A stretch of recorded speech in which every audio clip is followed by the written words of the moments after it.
Yes, yes, yes. Good morning again. Yeah, magandang morning sa lahat. At nandito naman si Kuya Goods. Nako, grabe. Matinding pasabog ito. Ayan ay mula dito kay Showbiz, ha? Ay, Showbiz Chikadora ba ang tawag dito? Oo, may matinding pasabog ito. Grabe, ano kaya yung ilalahad, ha? Yan mga kasama, reactionan lang natin itong grabe, milyong halaga. Kung makikita nyo naman sa thumbnail natin, mula sa pagka-congressman, di umano, o umano na. Congressman na to, si Representative Ben Abante. Grabe, no? Kayo na ho ang humusga. Sa tingin nyo ba yung sahod ng isang congressman, sabihin natin na umabot na siya sa 5 taon, kakasya ba ito o sosobra pa sa pambili ng gantong mamahaling mga sasakyan? Ayan, tanong lamang ha. Kasi grabe pala itong tao na ito. Pero mo, sinturo na lang, ang halaga ay 37,000. Yay! Grabe, napakalaking pera, no? At yung sasakyan, milyones. Meron pang relo. Milyon ang halaga, hindi biro, ilan? Kwento mo nga, ano ba, Chikadora, ano bang latest issue natin dyan? Para naman mareaksyon na natin at mapaliwanag natin dito sa mga subscribers natin. Pero bago pa naman yan, mga kasama, kung hindi ka pa nakapag-subscribe, subscribe ka na. Hit mo yung notification bell para updated ka sa ating mga video. Isang like, share, at subscribe. Okay na tayo dyan, mga kasama. Goods na tayo dyan. Simulan natin, Ano ba ang latest na issue kay? Milyonaryo ito Sobra pagkayaman ata nito ngayon. Bira! Articles at interviews in the mainstream media reported and gave an impression na ang OVP Confidential Fund of VP Sara Duterte released from the contingent fund ay isang bagong pangyayari, first to happen and therefore would set a dangerous precedent na maabuso ng kahit sino na kaalyado ng administrasyon. In the petition filed in the Supreme Court, the petitioners sought to declare as unconstitutional the 2022 transfer. Kung makikita, transfer ang ginamit nila na word, pero ang totoo, hindi transfer, kundi release of 125 million pesos to the OVP, and to return the fund to the government's treasury.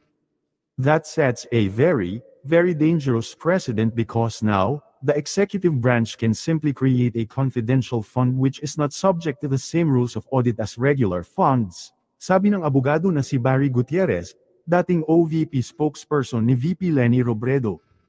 Isa lang yan si Mr. Gutierrez sa mga lumalaban. Kung marinig mo pa si former Senator Franklin Drilon sa mga interviews of this CF issue na unconstitutional daw because of this and that. Ang galing nila magsalita, di ba? At dahil mga mataas ang pinag-aralan, highly educated, si Ordinaryong Juan, pag sila napakinggan, madaling mapapaniwala, lalo pa sa di maalam sa batas, o may batas nga pero sa atin na mga hindi abogado. Pero kung magsasaliksik talaga tayo, alam nyo ba na hindi pala Nako, eto na, mga kasama.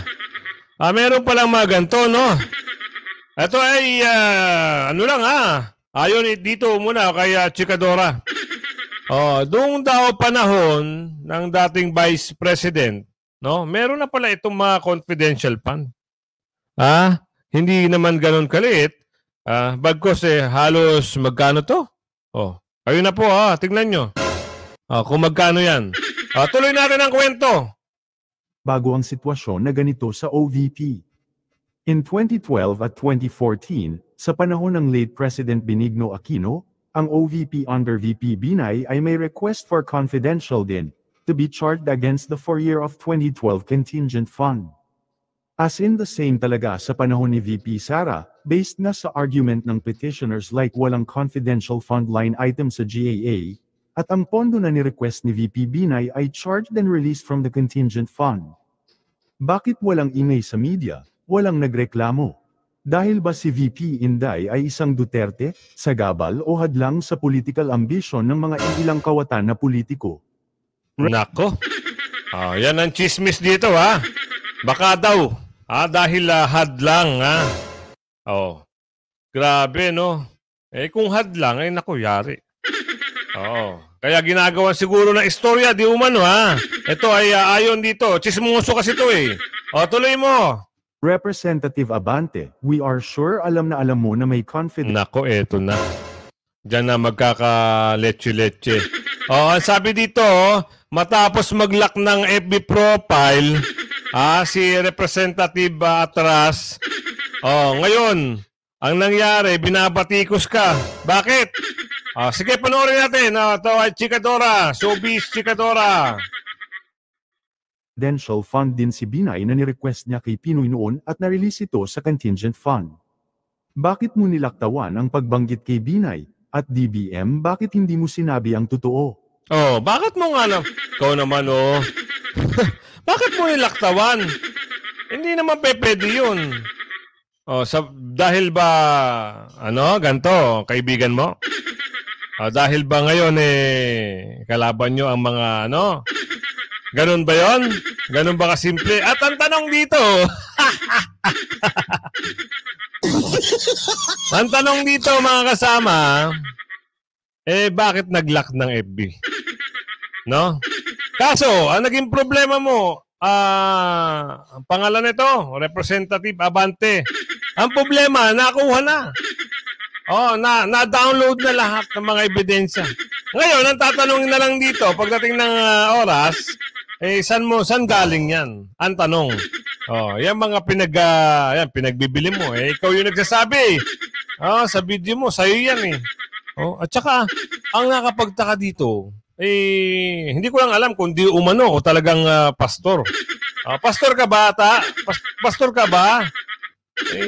Doon lang ako nagtataka, no? Kung pastor man ito talaga, siguro naman doon sa nakikita natin mga ganyan, isang pasisinungaling na lang siguro yun kung pastor nga ito kasi may ganun eh. Ano kaya ibig sabihin nun? Di ba? Tuloy natin, chismosong showbiz. Ito ang napakalinaw na si Sara Duterte lang talaga ang misyon ng mga ito na pabagsakin.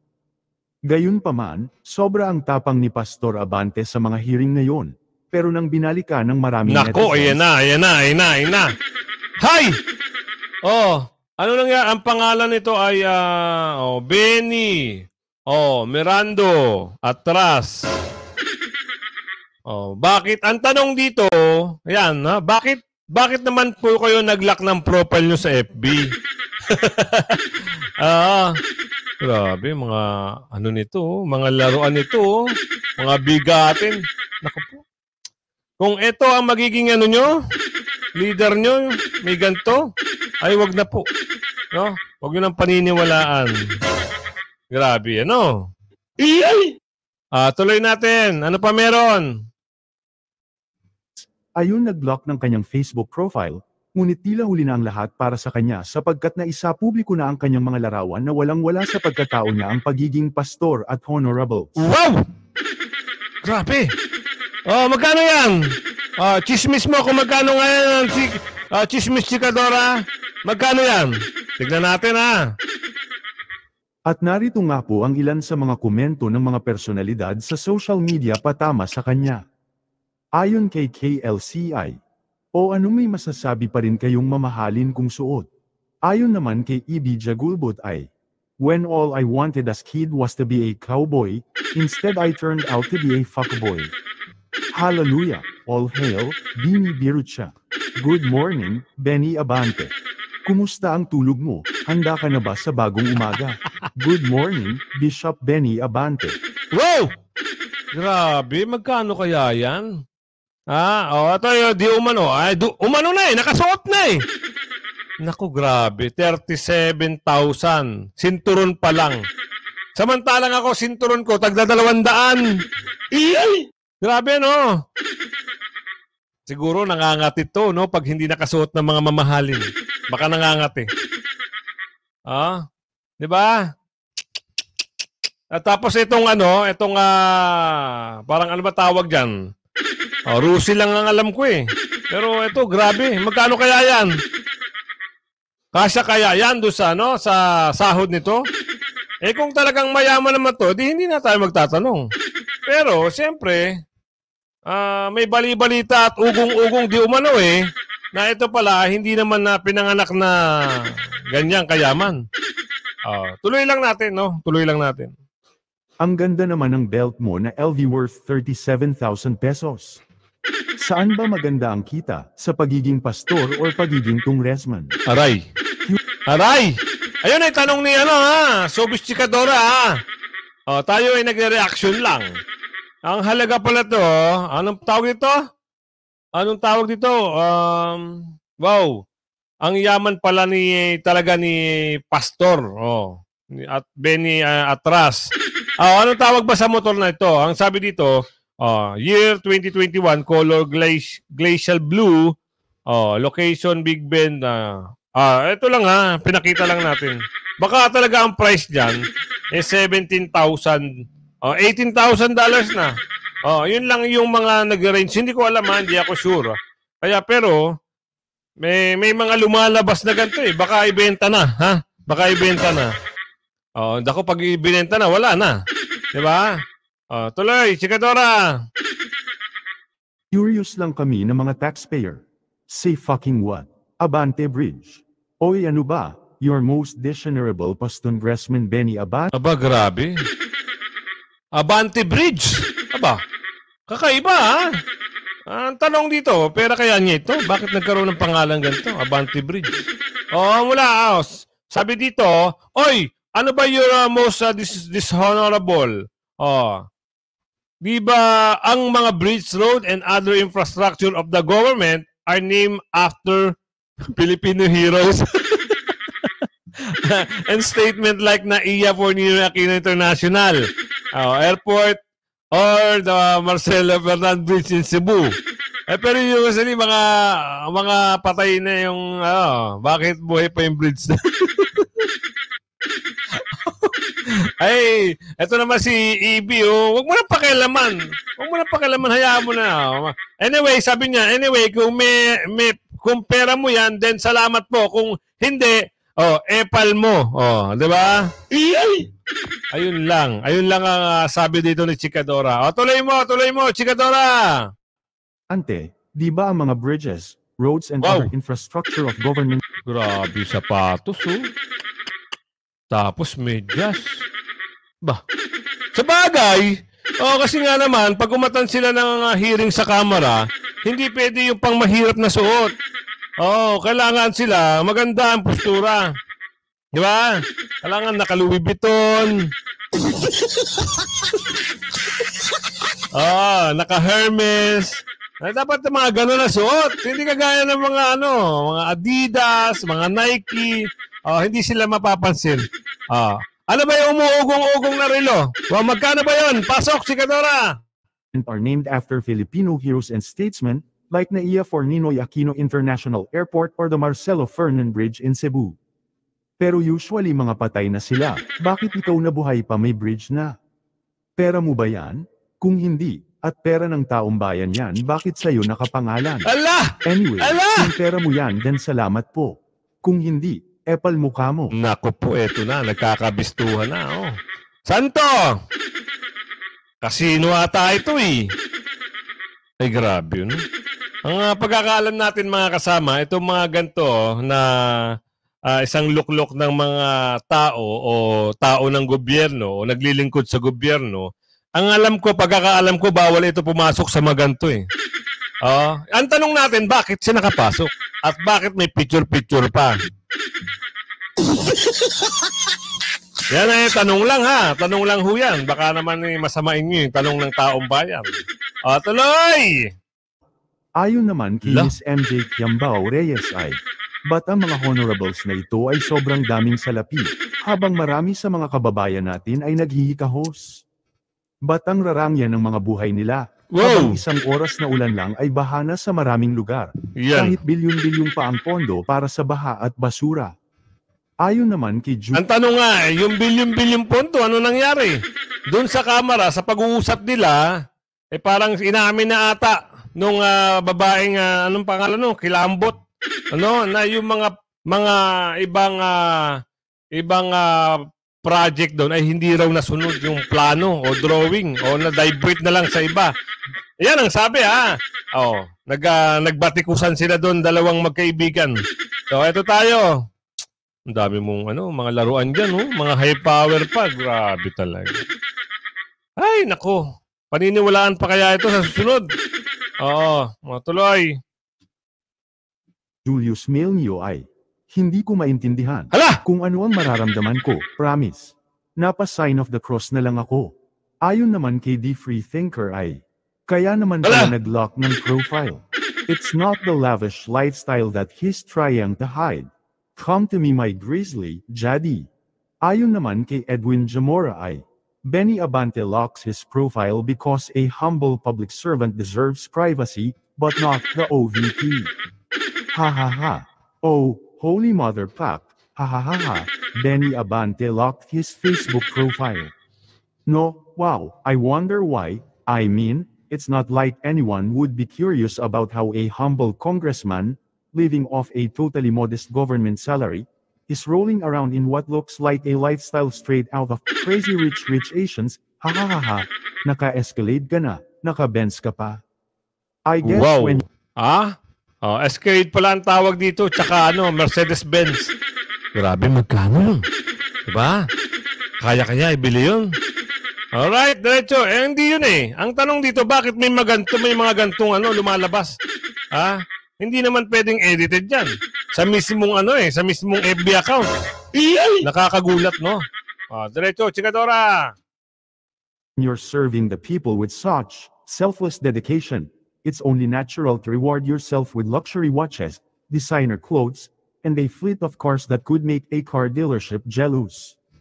All bought with hard-earned, taxpayer money ba yan? Allah! May kasamang dasal din, oh, right. Allah! Saka, Benny had to lock his profile. I mean, there is not that many people who could understand the struggle of balancing a congressional salary and living like a CEO of a Fortune 5,500 companies holding flood control projects. No. We mortals, we just don't get it. Clearly, he's only doing this out of the kindness of his heart, to protect us for feeling inadequate, in the face of his charitable lifestyle choices. Ha ha ha. How considerate, diba? Bless his heart and his bank account. Ang isyong ito ay binigyan naman ng comment, reaction ng well-known influencer na si Mr. Real Talker. So yan ang presyo niya mula dyan ay 1.7 million. Aba, grabe. Diyos ko, grabe naman pala, no?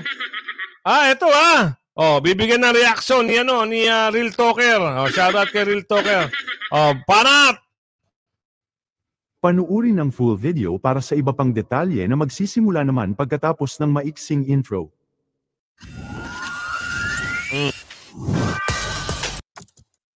Ay, sana all!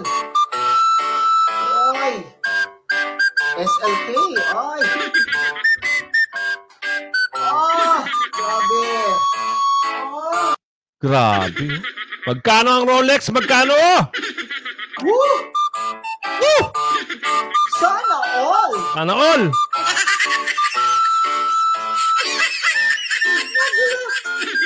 Nag-lock!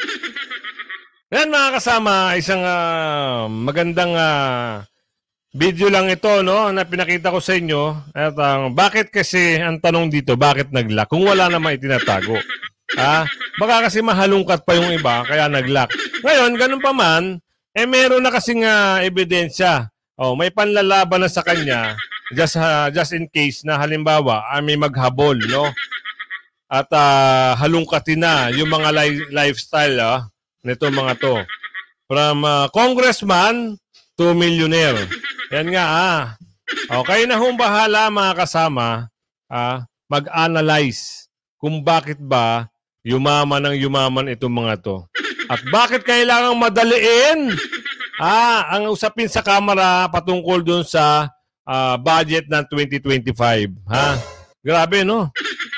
Sabagay, hindi kasi biro yun mga kasama yung ganong kalaking halaga na pera, no? At alam natin, next year, kandidatuhan na naman, no? Maghihintay na lang tayo kung sino mananalo. Hindi ko alam kung Manila ata to, no? Anong district sa Manila na congressman ito? So, ayan na. Kung hindi ka pa nakasubscribe sa ating channel, yan, pasubscribe na lang po at syempre hit nyo na lang yung bell para updated ka sa ating mga video. Isang like, isang subscribe, isang share, goods na po tayo dyan. Maraming salamat po at mabuhay kayong lahat. Bye-bye!